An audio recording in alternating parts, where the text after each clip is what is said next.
Doctor పడుకుని ఉన్నప్పుడు లేదా కూర్చుంటే బానే ఉంటుంది. కానీ సడన్ గా లేచినప్పుడు మాత్రం తల తిరిగినట్టు, కళ్ళు బయర్లు కమ్మినట్టు అనిపిస్తుందని చాలా మంది కంప్లైంట్ చేస్తుంటారు. సో దాని నీరసం అనో లేకపోతే లో బీపీ అనో ఇగ్నోర్ కూడా చేస్తూ ఉంటారు. కానీ దానికి కారణం వేరే అయి ఉండొచ్చు. సాధారణంగా కొన్ని సందర్భాల్లో ఇలాంటప్పుడు బ్లడ్ ఫ్లో గనక కాళ్ళ వైపు ఎక్కువగా చేరి ఆ కొన్ని క్షణాలు బ్రెయిన్ కి బ్లడ్ సర్క్యులేషన్ అనేది తగ్గొచ్చు. ఇలాంటప్పుడే మనకి కళ్ళు తిరగడము డిజీగా అనిపించవచ్చు. దీన్నే portal hypotension are orthostatic hypotension అంటారు. దీనికి కారణాలు ఏంటో చూద్దాం. ఫస్ట్ వచ్చేసి డిహైడ్రేషన్. మనం వాటర్ సరిగా తాగకపోయినా లేదా బాగా వాంతులు విరోచనాలు అయినప్పుడు కానివ్వండి, స్వెట్ బాగా వచ్చినప్పుడు ఫ్లూయిడ్ లాస్ అయ్యి డిహైడ్రేషన్ అప్పుడు కూడా మనకి ఇలా అనిపించవచ్చు.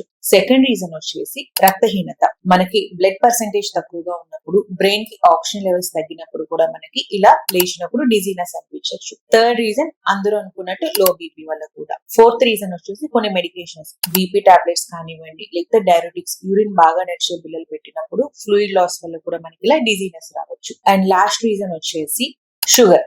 లాంగ్ టర్మ్ డయాబెటీస్ వల్ల మనకి బీపీ కంట్రోల్ చేసే నర్వ్స్ ఎఫెక్ట్ అయినప్పుడు కూడా పోస్టల్ హైపోటెన్షన్ రావచ్చు. సో ఇలా ఈ పోస్టల్ హైపోటెన్షన్ ఎప్పుడో ఒకసారి వస్తే కనుక ఓకే, బట్ రిపీటెడ్ గా ఇలా లేచిన వెంటనే కళ్ళు తిరుగుతున్నాయంటే మన బాడీ మనకి ఏదో వార్నింగ్ సిగ్నల్ ఇస్తున్నట్టు. దాన్ని ఎప్పుడు నెగ్లెక్ట్ చేయకండి. Stay aware and stay healthy. Thank you.